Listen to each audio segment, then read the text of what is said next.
ইলিশের দাম তো অনেক, কিন্তু বাড়ি কিনে অসম্ভব। যেটা দেখা গেছে 200-250 গ্রাম, এটা চাইতেছে 900-1000 টাকা। সেক্ষেত্রে আমাদের তো করে ক্ষমতার বাইরে ইলিশ।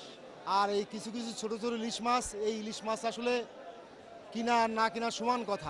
মনে করেন ইলিশ মাছ কেনার লগে টাকা আনছি 3000, এখন যা লাগে মনে করেন 8000 10,000।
মানে স্থানীয় নদীর মাছ যেমন আপনার কত মন 3-4 মাছ আনছি আমি, যেমন আর মানে এই টাইমে অন্য সময় মাছ আনতাম হয়তো 30-40 মন। সেক্ষেত্রে এই যে কালাবাদুর নদী, আইরখালী নদী, তিতুলিয়া নদী, এই ধরনের নদীতে ইলিশ মাছ খুব কম। কেন গড় নদীতে মাছ কম ঢুকতে পারে, কম ঢোকে, শুকনো নদী তো মাছ খুব শূন্য। এবার আর পয়লা বৈশাখ এইভাবে জাঁকজমক হবে না। আমাদের প্রত্যেক বছরই বৈশাখে পান্তা ইলিশের জন্য মোটামুটি ব্যবসা হয়, কিন্তু এই বছর ওই রকমের চাহিদা নেই মাছের। মাছ যখন নাই তখন আমাদের অবস্থা তো খারাপ। বৈশা থাকি পার্টি আছে, মাছ আসে না।